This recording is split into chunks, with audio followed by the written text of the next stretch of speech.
Welcome to Israel Now News. I'm Rebekah Roberts. And I'm Yochanan Elrom. In our top story, the outgoing administration of U.S. President Joe Biden is concerned that Iran could make a mad dash towards nuclear breakout.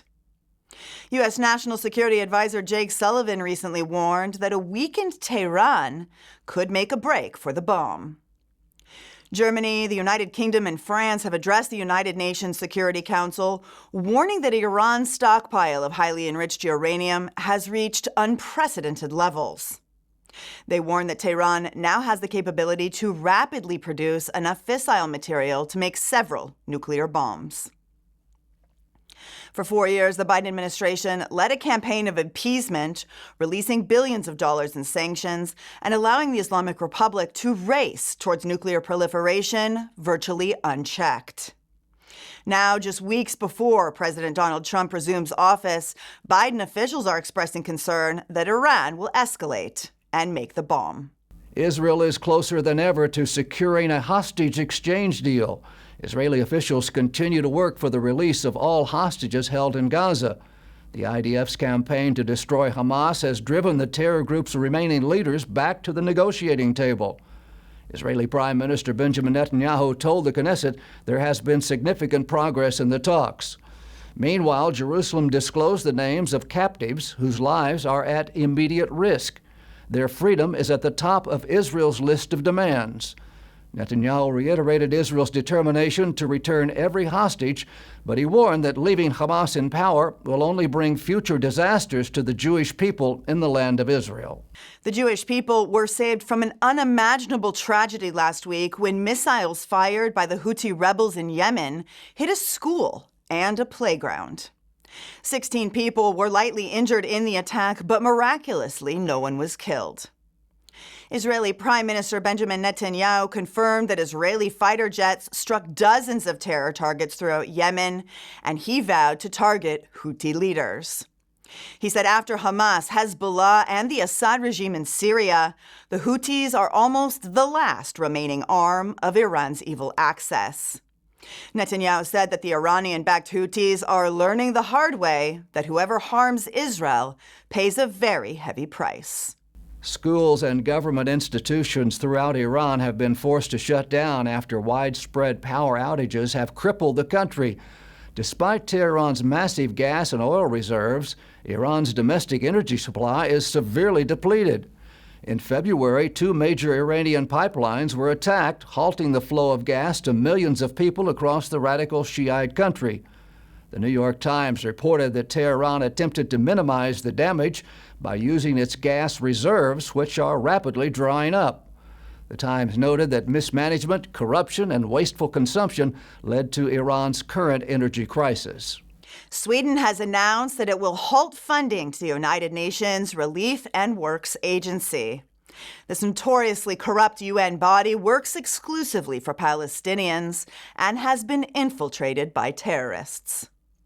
UN facilities in Gaza have been used to store weapons, and Hamas even built its cyber control center underneath the UNRWA headquarters in Gaza. The IDF discovered proof that UNRWA employees participated in the October 7th massacre of 1,200 people in Israel, and that at least 10% of UNRWA employees have links to terror. Amid increasing calls to disband the organization, Sweden's aid minister, Benjamin Dusa, took a bold stance against UNRWA, announcing that Stockholm will be redirecting its aid to Gaza through other organizations. The FBI announced that it has charged a college student at George Mason University in Virginia with planning a mass casualty attack on the Israeli consulate in New York City. Abdullah Ezzeldin Taha Mohammed Hassan allegedly recruited a confidential informant to carry out the attack. He instructed the operative to detonate an explosive vest in a crowd or to perpetrate a mass shooting. Hassan has been charged with distributing information related to explosives, destructive devices, and weapons of mass destruction in furtherance of a federal crime. Ophir Akunis, Israel's consul general to New York, thanked American authorities for their vigilance in thwarting the attack.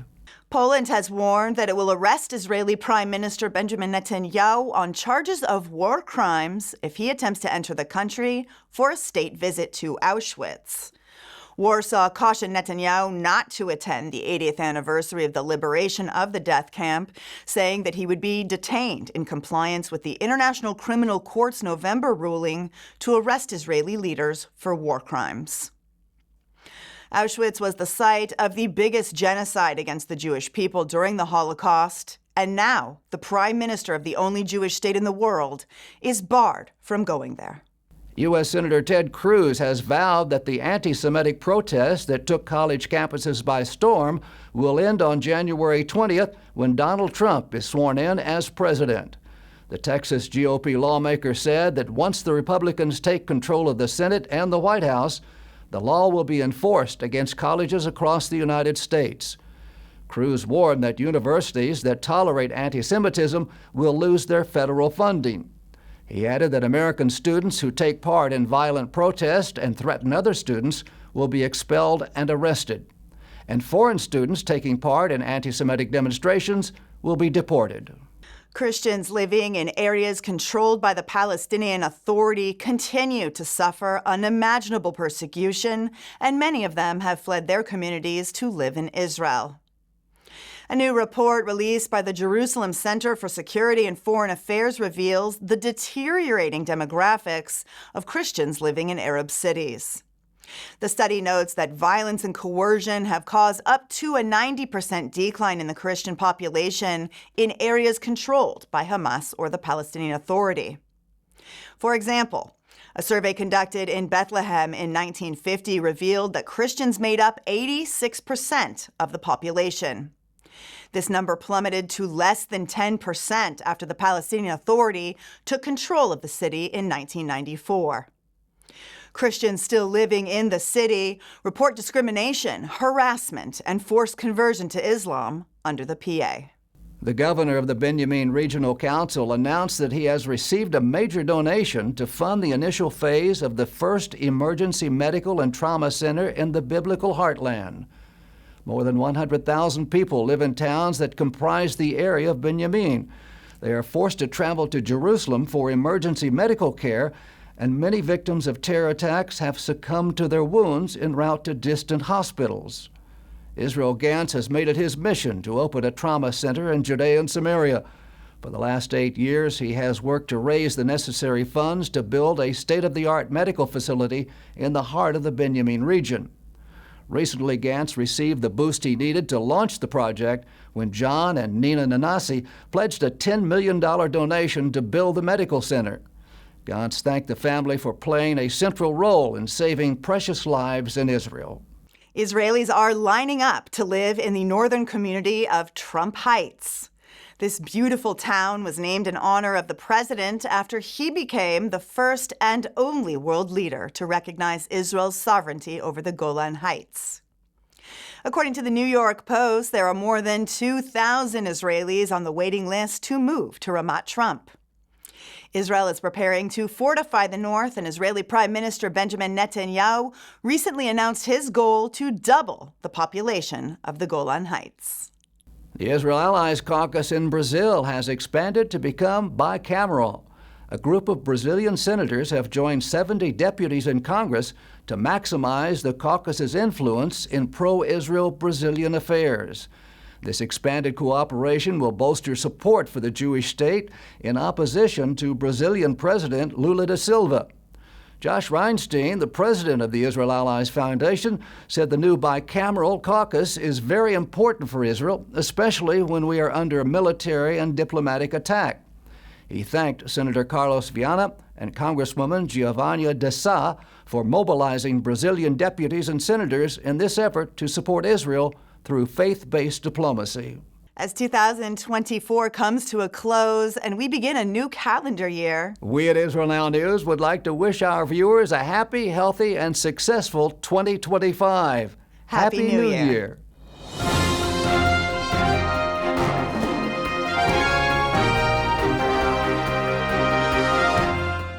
That concludes the news portion of our show. Stay tuned for Ask the Source with Josh Reinstein.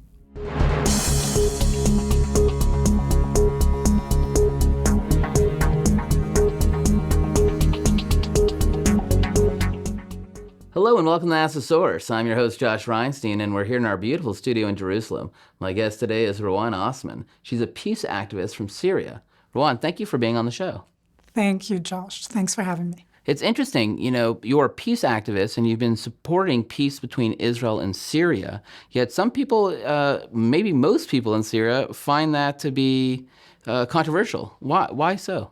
Fortunately, and surprisingly, it seems that many Syrians, as well as Lebanese, because I'm half Lebanese, want peace with Israel. They would rather Damascus and Beirut look like Dubai instead of Gaza. Yeah, I understand that. But you're supporting Israel in the war on 7 fronts. And so people there are saying, hey, are you supporting Israel in war against Syria or Lebanon? How do you explain that? Well, recently Israel started fighting a war on 8 fronts because they are engaged in Syria as well. Of course, I do not want any Lebanese civilians to be harmed or anybody in Syria to be intimidated, frightened, etc. However, I see Israel doing the Lebanese people and the Syrian people a favor. By destroying Hezbollah, Israel is saving the Lebanese economy. More than half of the country is opposed to Hezbollah. But that problem was ignored for so long, it doesn't fit under the carpet anymore. They're jeopardizing everybody's safety in Lebanon. As for Syria, I am grateful for Israel, and so are many in Syria, because by demilitarizing the country, Israel took away from any jihadists who might be inclined to use heavy artillery against the Israelis, but also against Syrians. They have chemical weapons. This is not a joke. And who guarantees that this wouldn't be used against the Druze or the Kurds in the north, against anybody who's opposed to the jihadist mentality? I think what's really shocking is that Israel is the most humanitarian army in the world. If you look at the casualties of civilians compared to combatants in Gaza, in Lebanon, it's unparalleled. I mean, it's never happened in history. And usually it's 9 civilians to 1 terrorist. Here it's almost 1 to 1. Yet if you see the brutality of the Assad regime, they just found one mass grave of 100,000 people. And yet no one says anything about it. Yet there's a lot of condemnation about Israel and how they conduct the war. Why do you think this is? Unfortunately, we realized after October 7th that anti-Semitism is not only rampant in the Arab world, but around the world. And people are hypocrites. Many of them are anti-Semitic, and they would not admit it. They claim that all these sentiments they have are because they're sympathetic with the Gazans. But again, you mentioned something really important. Much worse things were happening for so long in Syria. The world could not care less. As you said, I think Assad, as a Syrian, I can assert that he can win the trophy of the monster of the century, and nobody came to rescue the Syrians. Now, why do people don't see that? Why do they choose to believe Hamas's numbers? Gaza is run by terrorists. We don't know how badly these numbers are inflated, but people choose to believe that the IDF is deliberately targeting women and children. They would like to believe that all the Israelis are monsters. Why? I don't know, because they believe Hamas. But you bring up a very important point. You're from Syria. You're half Lebanese. We see this also in Iran. The people seem to be supporting Israel. They want freedom. They want democracy. They want better lives. So how can the people get a hold of what's happening by the leadership? Because as we see now in Syria, it looks like a radical Islamic leadership is coming into power. For years, we've been saying to the world, to the West, the enemy in the Middle East is not Israel. It is the axis of resistance, resisting modernity, resisting the very existence of Israel. Just take a look at how they treat their own people, what Hamas does to dissidents in Gaza, how the Iranian regime treated teenagers who wanted to feel air in their hair, kill them dead, how the Syrian regime treats the Syrian people. And all of that is for the sake of the Palestinians. Give me a break. We don't buy it. The people know better on the ground. I understand everybody's concern about the developments in Syria. However, as a Syrian, I can tell you anything is better than Assad. And it seems that al-Julani, I wouldn't say he's reformed. I wouldn't trust him at all. However, there is a change in direction. I think a lot of players are involved in what's happening currently. I'm optimistic and happy. If they surprise us and try to turn Syria into Afghanistan, I think a military action will be necessary. So far, al-Julani's superpower is that he can keep those jihadists under control and in one place, just in case they want to turn the table. Everything that's happening is good for the Middle East. The corridor between Iran and Hezbollah is done, closed, shut down. And we need to help emancipate voices who want peace with Israel and push for a new Middle East. It is possible. We have a golden opportunity. Rawan, there are literally tens of millions of people watching this show. What message do you have for our viewing audience?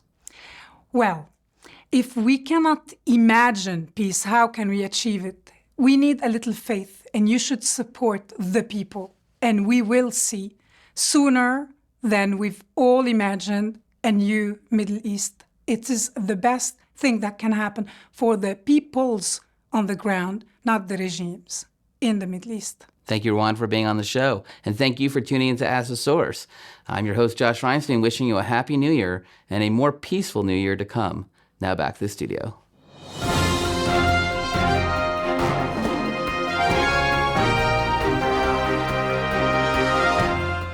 And now the truth from Zion.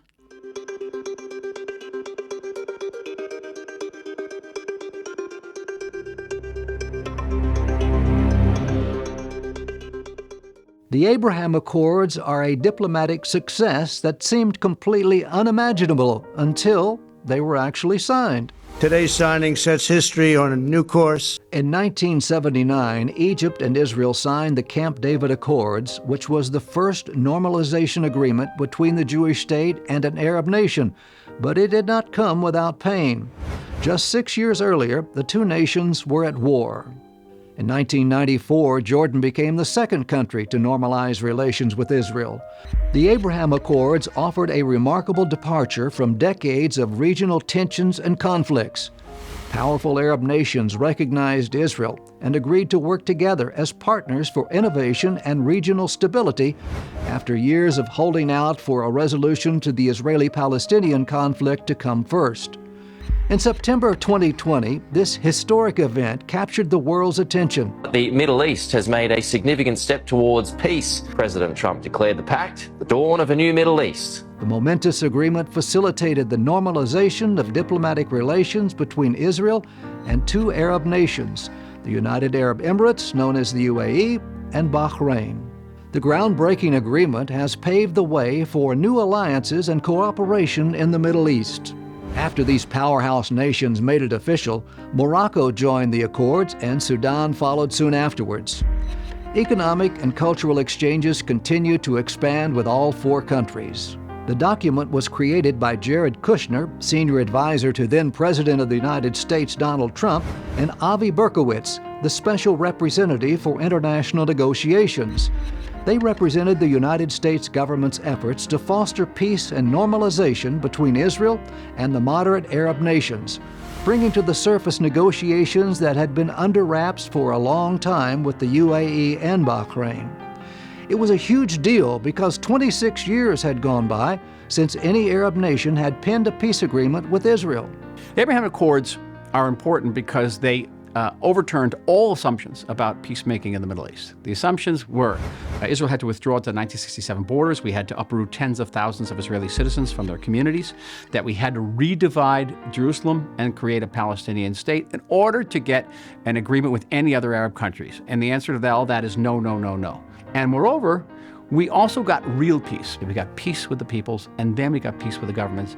And any future agreement between Israel and an Arab country will look like the Abraham Accords. We in Israel have to pursue it also intelligently and sensitively, because in some of these countries, the issue of making peace with Israel is still very, very sensitive, but I believe we'll be able to overcome those obstacles. The Abraham Accords were also a departure from the failed idea of land for peace. These are true peace deals that offer peace for peace. These countries are concerned about Iran's regime of terror. Iran's aggressive actions in the Middle East played a significant role in motivating Arab countries to sign these agreements. Prior to the 1979 revolution, Israel and Iran enjoyed a strong alliance and a positive relationship. And when they will be free from the Ayatollah regime, the Abraham Accords led by Prime Minister Netanyahu shows what could be accomplished with Iran as well. The UAE and Israel are also working together on a number of projects creating opportunities for business and cultural cooperation. Soon after the accords were signed, Israelis were allowed to travel to the UAE through direct flights and simplified visa procedures. Previously, such travel had been constrained due to a lack of formal diplomatic relations. However, with the accords in place, commercial airlines began to offer direct flights between Tel Aviv and Dubai. When the accords were signed, experts projected Israelis, Bahrainis, and Emiratis would create about $500 million of business. Those numbers have been greatly exceeded. The deals range from trade and investment agreements to joint research initiatives and even vibrant cultural exchanges. Since the signing, 1 million Israelis have gone to the UAE for tourism and business. Many say the changes come from the ground up. Emiratis share warm feelings toward Israelis with messages of support online and even make kosher food available in supermarkets. The Abraham Accords have done more than just establish diplomatic ties. They have ignited conversations about peace and collaboration throughout the region. The momentum generated by this agreement has sparked a broader dialogue on the potential for unity in a historically divided region. Saudi Arabia and other countries in the region are rumored to be close to joining the agreement as well.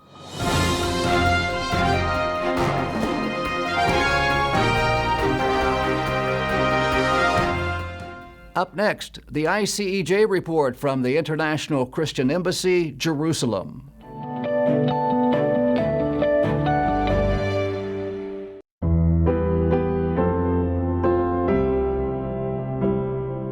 I'm standing in front of a sign for the Shikmim neighborhood here in Kibbutz Be'eri. We've seen that the building has already begun, and it's very exciting. I had the privilege of being a part of the groundbreaking ceremony for this neighborhood, and 2 adjacent neighborhoods are going to be built next to it that will be to house those who lost their homes on October 7th. Since 1980, the International Christian Embassy Jerusalem has been a voice of Christian support for Israel and connected the global church to the land of the Bible. Headquartered in Jerusalem, the ICEJ has taken action to stand with Israel by caring for Holocaust survivors, helping Jewish families return home to Israel, providing bomb shelters, fighting anti-Semitism around the world, and by inviting Christians to discover Israel for themselves. Very early in the morning, the terrorists made a huge hole, a 40-meter hole in the fence with a big tractor, okay? And as you can see, my house and my neighbor house is the same house. It's the closest one to the hole in the gate, in the fence. So I show you later, all the people, most of the people around here didn't survive. And we had a miracle in that morning. We survived. Right now I'm living in a small hotel in Tel Aviv. Coming every day here to Be'eri to work and to show the people around. And we have no belonging at all. We have only this, some clothes. We don't have anything with us. And we are moving to Hatzerim, to the neighborhood that built for us in Hatzerim in the end of October. And waiting for building the houses, new houses, back, and we will be back in Be'eri. We are coming home, and we renovate the kibbutz, and we'll be okay. I'm here with our good friend Ido Schwartz, and we're standing in the center of the kibbutz in a place that's been cleared. We're discussing today, Ido, about the rebuilding process of Kibbutz Be'eri and the communities in the south. Tell us a little bit how it's going. So We are now in the heart of Kibbutz Be'eri, where the educational campus was standing. Behind us is one of the kindergartens. All this place was leveled because of the heavy fighting that was here and the situation of the different buildings. Here we're going to build the educational centers, the after-school activity take place, and the educational offices where the teacher lounge and things like this. Regarding the building, Kibbutz Be'eri has already started the first rebuilding phase of 52 house units, and I hope that by the end of 2024 the entire community will be at Kibbutz Hatzerim. We need your support, both firstly by prayers that those efforts will be fruitful, and secondly, come and visit us and bear witness to this miracle of rebuilding this shattered community. We don't only ask for your partnership, we need your partnership. We're excited at the International Christian Embassy to be a part of this process of renewal and rebuilding, not just in Kibbutz Be'eri, but also in other communities around the south of Israel. And we want to say to our friends around the world, join with us to be a part of building a brighter future for the people of Israel.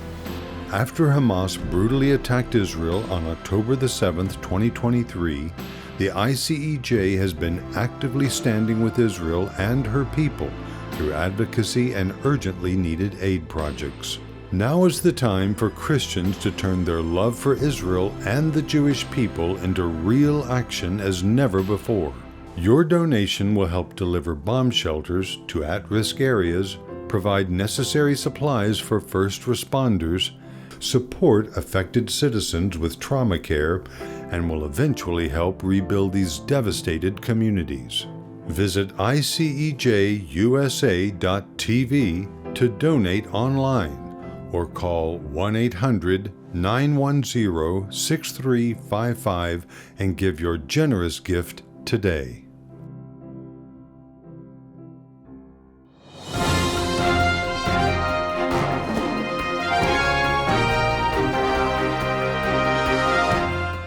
That's all for this edition of Israel Now News. I'm Rebekah Roberts. And I'm Yochanan Elrom, reporting from our studio in Jerusalem. Join us again next week for all of your Israel updates.